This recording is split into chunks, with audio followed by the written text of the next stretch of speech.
ಊರೆಲ್ಲ ಹಬ್ಬದ ಸಂಭ್ರಮದಲ್ಲಿದೆ ಅಂತೇಳಿ ಹಳೆ ಸಾಲ ಕೊಡೋದನ್ನೇ ಮರ್ತು ಬಿಟ್ಟೇನೋ. ಇನ್ಶಾ ಅಲ್ಲ ಆ ಅಲ್ಲನ್ ಕೃಪೆಯಿಂದ ನಾ ಮಕ್ಕಕ್ಕೆ ಹೋಗಿ ಬಂದ್ರೆ ನನ್ನ ಜನ್ಮ ಸಾರ್ಥಕ ಆದಂಗೆ ಫಾತಿಮಾ. ಏನೋ ಮೋಹನ, ಒಂದು ಹಸುಗೂಸು ನಿನ್ ಮುಂದೆ ಪ್ರಾಣ ಬಿಡ್ತಾ ಇದ್ರು ನಿನ್ನ ವ್ಯಾಪಾರ ಬುದ್ಧಿನೇ ಹೆಚ್ಚಾಯ್ತಾ? ನಿನ್ಗೆ ದುಡ್ಡೇ ಹೆಚ್ಚಾಯ್ತಾ? ನಿನ್ ಮನುಷ್ಯನ ನೀನು? ಅಯ್ಯೋ ದೇವ್ರೆ, ನನ್ನ ಮಗಳನ್ನ ಹೇಗಾದ್ರೂ ಮಾಡಿ ಉಳಿಸ್ಕೊಡಿ ಡಾಕ್ಟರ್. ನನ್ನ ಮೇಲೆ ಕೋಪನ? ನನ್ನಿಂದ ನೀವು ಮಕ್ಕಳಿಗೆ ಹೋಗೋದು ತಡವಾಯ್ತಾ? ಅದೆಲ್ಲ ಇರ್ಲಿ ರಮಯ್ಯ, ಈ ಸಲ ಇಬ್ರಾಹಿಂ ಮಕ್ಕ ಕೊಟ್ಟಿದಾರಲ್ಲ. ನಾಳೆ ಸಂಜೆ ಒಳಗೆ ತಂದು ಕೊಡದೆ ಹೋದ್ರೆ ನಿನ್ನ ಮನೆ ಬಾಗ್ಲು ನಾನ್ ತಟ್ಟಬೇಕಾಗುತ್ತೆ. ಹುಷಾರ್. ಮಗು ಜೀವನ ಹೋದ್ಮೇಲೆ ಆಸ್ತಿ ಪತ್ರ ತಗೊಂಡು ನೀವೇನು ಮಾಡ್ತೀರಾ? ಮಗುಗೆ ಇಡ್ಲಿ ತಂದಿದ್ದೀನಿ, ಅವಳು ಬೆಳಿಗ್ಗೆಯಿಂದ ಏನು ತಿಂದಿಲ್ಲ ಅನ್ಸುತ್ತೆ. ಸೌಕರ್ರೆ, ನನ್ನ ಮಗಳ ಪ್ರಾಣ ಉಳಿಸ್ಕೊಡಿ ಸೌಕರ್ರೆ. ಸೌಕರ್ರೆ, ಹಣ ಯಾವತ್ತಿದ್ರೂ ಬರುತ್ತೆ, ಆದ್ರೆ ಹೋದ ಜೀವ ಎಂದಿಗೂ ಬರಲ್ಲ.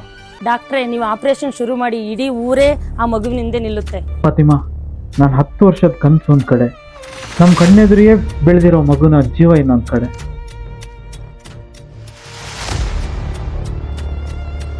ಹಬ್ಬ ಹಬ್ಬ ಪ್ರೀತಿ ತುಂಬಿದ ಬಕ್ರೀದ್ ಹಬ್ಬ, ಧರ್ಮವನ್ನು ಮೀರಿದ ತ್ಯಾಗದ ಬಕ್ರೀದ್ ಹಬ್ಬ.